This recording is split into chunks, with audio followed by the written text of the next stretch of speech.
Today, we're talking about the best ways to get paid from YouTube. Earning money by getting tens or even hundreds of thousands of views to your videos isn't easy. In fact, it can feel totally impossible to do. But the good news is there are 3 ways that pay you a lot of money from YouTube, and you don't have to hope to randomly go viral. These strategies helped me to make a multiple 6-figure income and quit my job back in 2018. So in this video, I'm going to break down my audience to revenue system, which is the best way to break away from the YouTube hamster wheel and tell AdSense to go sit down and shut up. We will cover the exact step-by-step process for all 3 strategies and go through some pros and cons so that you can choose which one is the best for your audience. Now let's get started. So first, let's talk about the easiest method of getting paid big bucks from YouTube. This one is one of my favorites because it involves a little pizza shop right near my house. I made a deal with the owner of the pizza shop that anytime I recommended that pizza to a friend, the owner would give me $10 off my next order. Pretty cool, right? The pizza shop was using a referral program where everyone wins. The shop wins because they get a new paying customer. The friends that I referred got some delicious pizza, and I win because I get to walk out spending less money on the same amount of food. Now imagine if I sent enough friends to stack those discounts. Theoretically, I could eat pizza for free forever, which would totally be a dream. So what does this have to do with YouTube? The same process with the pizza shop works online and is called referral marketing. When you recommend a product that you actually believe in and someone buys it, the company will pay you a slice of the profits. Now, unlike AdSense, you don't need millions of views to get this to work. You just need influence or a voice that people who stumble on your videos can find reliable. That's exactly how I scaled the money that I've earned on multiple YouTube channels that I've run, simply referring products that I was already using every single day. And that actually is the key, because the product that you promote, you need to be able to vouch for it. In my experience, when I actually use the products that I'm promoting, those who watched the videos trusted my recommendation even more. And then they went through and made the purchase, meaning that I got paid. So what was the result? There was one program that paid me $84,000 in just under 4 months. And I didn't need 100,000 people watching the video. I needed a handful of the right people watching the video. So how do you get started with referral marketing for your audience? Let me lay out the 3-step method that I call the pizza shop secret. This involves finding the match, be the perfect partner, and mention the gold. This is the exact step-by-step process on what is required to get paid from YouTube, so let's break it down. Okay, so the first step is to find the match. Now, always remember this. It's very difficult, if not impossible, to sell medical equipment to a room full of lawyers. So the point here is to promote something to your audience that they actually will want and use. But how do you find the right product, tool, or service? Well, the first tactical step is to check your comments on your videos. What kind of things is your audience talking about? What kind of things are they complaining about? In fact, go a step further. On YouTube, make a community post asking, what is a product or service that you wish I'd use or talk about more? Slap a really big picture on it and post and see what happens. This will give you direction on how to move forward from here on out. The next thing to do is to put your thinking cap on and make some educated guesses as to what your audience may like. Just be sure when you are making these decisions, make them with your audience in mind. Next, take all of the companies that you find and make a list of all of the brands so that you can reach out to them and create partnerships. Now let's move on to part 2, which is be the perfect partner. Once you have that list of business brands that you would like to work with for your audience, visit their websites. Scroll all the way to the bottom and see if they have a referral program. Look for words such as partner, partnership, affiliate, and referral in the footer of the page. You can even do this by going to Google, searching for the brand name, and adding affiliate program to see if one exists. But what if a brand that you want to promote does not have a referral program? Well, here is a trick that you won't hear anywhere else on YouTube. If the company that you are researching does not have an affiliate or a referral program, find an email address for the brand and pitch them directly. I'll explain more on how to do that later in this video. Step 3 is now to mention the gold, and there's 2 parts to this. Part 1 can seem a little counterintuitive, but stay with me because it's totally not. But what you want to do is start to mention the brand in your videos. Calling out the brand without expecting to get paid for it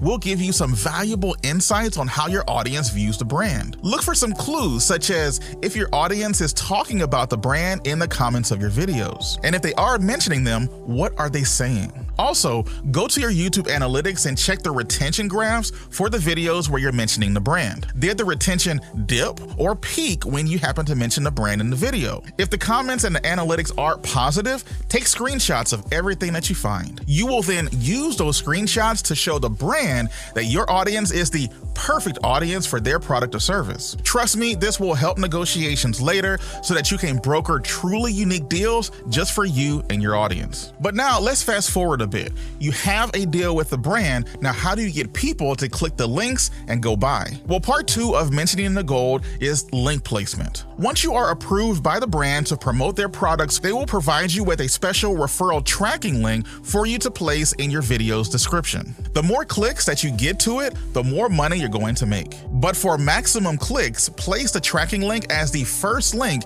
in your description of the video. This is so viewers will not have to open the description box to see where you want them to click. Now, this next ninja trick is insanely powerful. Put the link in the first comment of the video and pin it to the top. In my experience, putting your referral link at the top of your description and on the first pinned comment will increase the number of people seeing and clicking it, which in turn will make you more money in the long run. Now, I know that was a lot, so if you'd like to dive deeper into how to find the best high-paying and recurring referral programs, I break down my exact processes in my free weekly newsletter called Your Extra Paycheck. The link is down in the description. You see what I did there? Plus, if you reply to any of the emails that I send, I will respond and answer your questions. So as great as referral marketing is, you are only getting a small percentage of the final sales price. But what if you want to make double or even triple the amount of money by getting 100% of the sales? Well, let's level up your monetization game even more with a strategy that's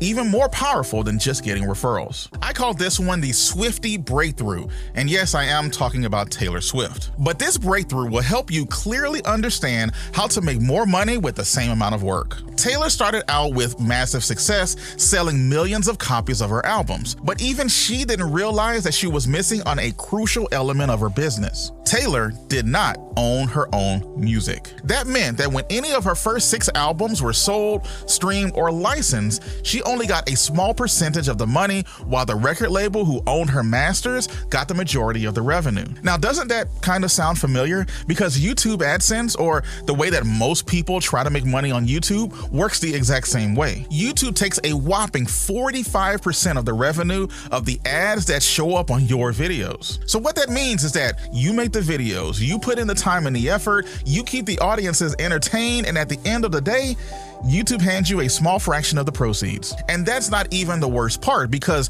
your cut is tied directly to an algorithm that you can't control. But here is where Taylor Swift made history.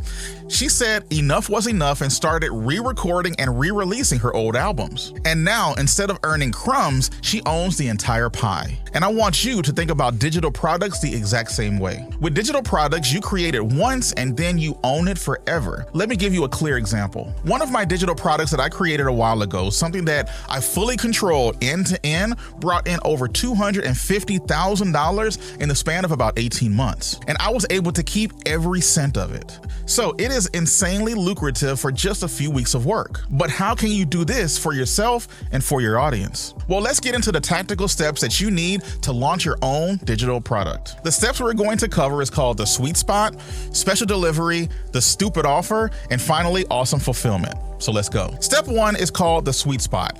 The key here is to find exactly that, the sweet spot of what your audience actually wants. And there are 2 things that you need to do with this information. Number 1 is to read your comments, your DMs, or any communications from your audience. You can also use Facebook groups, Discord servers, and even school communities. The key here is to find one of these groups where your ideal audience happens to be. When you get to one of these groups, click the search button and type in questions like, how do I? How come? Why does this? Or something like that, because you will then be able to scour through years of questions and comments about your topic. Then take all of the information and compile it into a list of the most common questions that you happen to keep coming across over and over again. After you get about 20 or more questions questions, save that information for later in a Google Doc, and I'll tell you what to do with it in a moment. The second way to find a sweet spot is to jump on calls with your target audience. The point of these calls is to help people figure out where they are and where they want to be,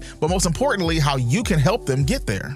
The sneaky trick here is to ask to record these calls so that you can send it to them afterwards. But you are going to want to keep the recording as well. This way, you can review the recording and get the pain points of your ideal customer. This is all the information that you will need to put together an idea of a product that your audience is going to want. But I do need to warn you of one specific thing that you absolutely positively need to avoid. Do not, under any circumstances, guess as to what your audience wants and spend hours creating a course or a coaching program. You're going to risk spending tons of hours on something that nobody wants. What a lot of people typically miss is that finding the sweet spot, yes, it is a lot of work, but it will literally help lay the foundation and the roadmap on how to proceed from here on out. Step 2 is called special delivery. Now, in this step, you need to look at your life and your goals. This will help you to figure out how to build a business around your wants in life. The thing is, certain business models require more or less work from you.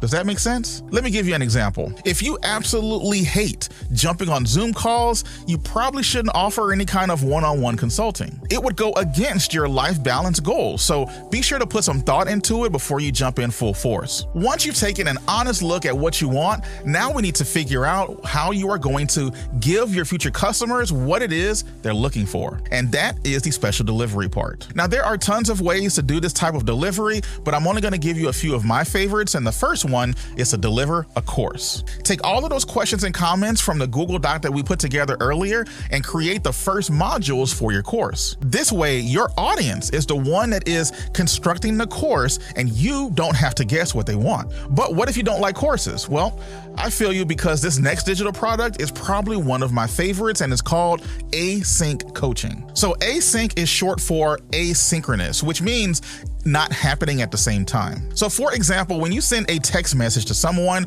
the person on the other end will respond when they see the text. It's not necessarily at the same time.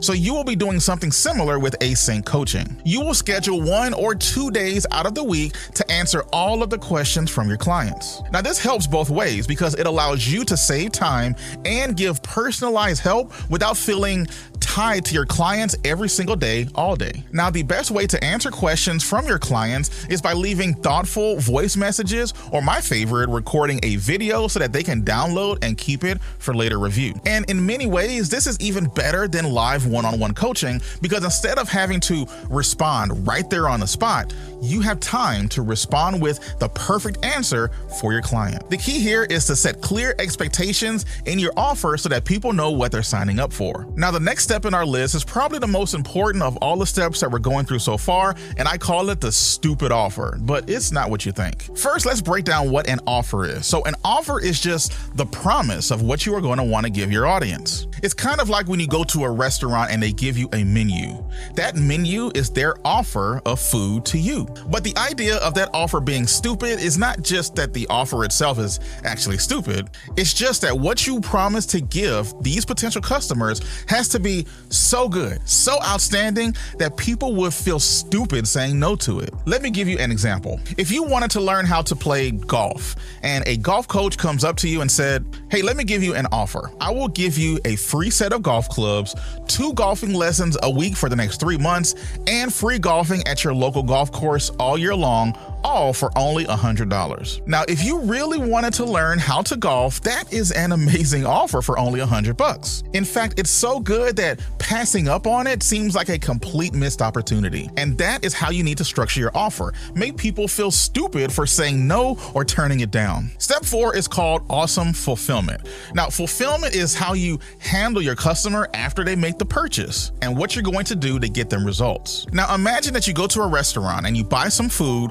but the food never comes to the table. You know how weird and awkward that would be? It is the exact same thing with awesome fulfillment. So now that people have invested into you and into your product, you need to fulfill the promises that you've made in the offer. So after the purchase, be proactive and reach out to your new client to help them feel secure about what they're getting started to do. Another major part of fulfillment is getting your new customer or client actual real results. Your offer made a promise of transformation, so it is up to you to make sure that that transformation happens. This will help build up your credibility, it'll help your future sales overall, plus it'll help your customers see that you're awesome.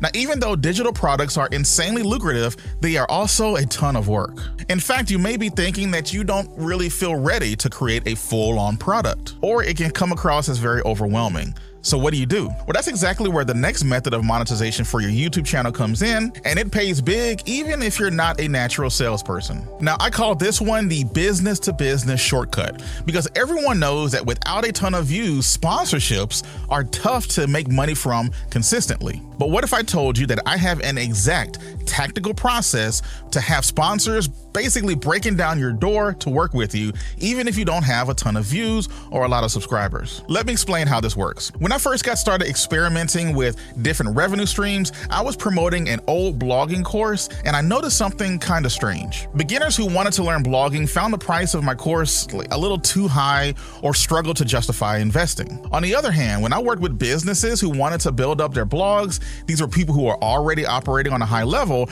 they didn't hesitate to buy. So why was there a difference? Well, it has something to do with mentality and investment. So let's break this down a little more simply. Selling to a customer is called business to consumer, or B2C. Selling to a business is called business to business, or B2B. In almost all cases, when I was selling to a business, negotiations were easier because I was dealing with people who already had money allocated for growing their brands. This was the opposite of brand new businesses who had never run a business and they were just trying to scrape pennies together just to keep the lights on. So how do we tap into this bucket of money that these brands have to offer? Well, even if you have low views, you can still get brand partnerships because you're going to offer something more than just views on a YouTube video. The reality is, views is something that you just cannot control. So it is necessary to divorce your value being tied to just views, but then marry it to providing value to meet the brand's goals. To help with the understanding, let me give you a clear example.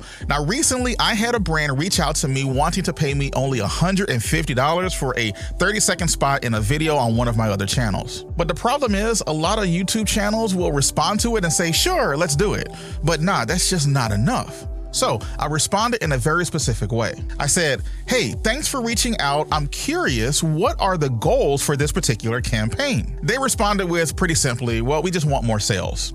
Go figure. But then I responded with, okay, sounds good. Let me put together a proposal on how we can work together. I usually like to compile 3 to 4 unique packages of how we can work together.